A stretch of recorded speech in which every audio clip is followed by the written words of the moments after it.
بسم الله الرحمن الرحيم. سأل سائل بعذاب واقع للكافرين ليس له دافع من الله ذي المعارج. تعرج الملائكة والروح إليه في يوم كان مقداره 50,000 سنة فاصبر صبرا جميلا إنهم يرونه بعيدا ونراه قريبا يوم تكون السماء كالمهل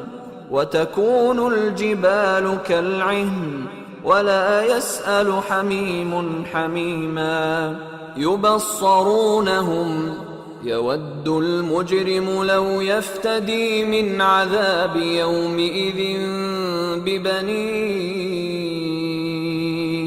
وصاحبته وأخيه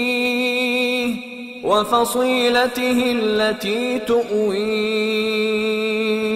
ومن في الأرض جميعا ثم ينجيه كلا إنها لظى نزاعة للشوى تدعو من أدبر وتولى وجمع فأوعى إن الإنسان خلق هلوعا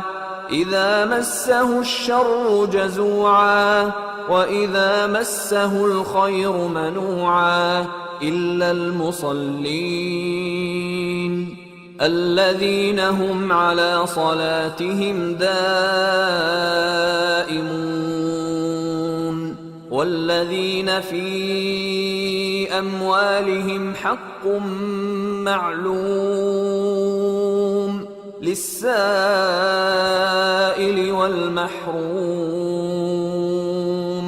والذين يصدقون بيوم الدين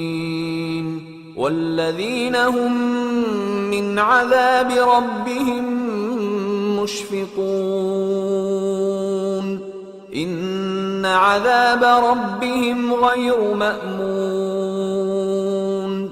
والذين هم لفروجهم حافظون إلا على أزواجهم أو ما ملكت أيمانهم فإنهم غير ملومين فمن ابتغى وراء ذلك فأولئك هم العادون والذين هم لأماناتهم وعهدهم راعون والذين هم بشهاداتهم قائمون والذين هم على صلاتهم يحافظون أولئك في جنات مكرمون فما للذين كفروا قبلك مهطعين عن اليمين وعن الشمال عزين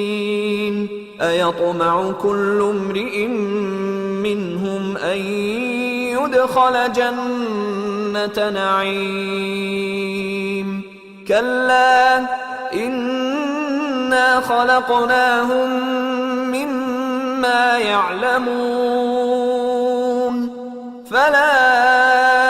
أقسم برب المشارق والمغارب إنا لقادرون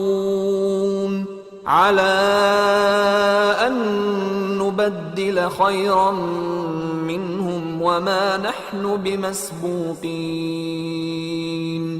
فذرهم يخوضوا ويلعبوا حتى يلاقوا يومهم الذي يوعدون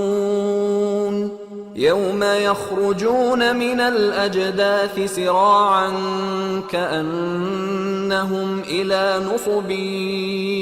يوفضون خاشعة أبصارهم ترهقهم ذلة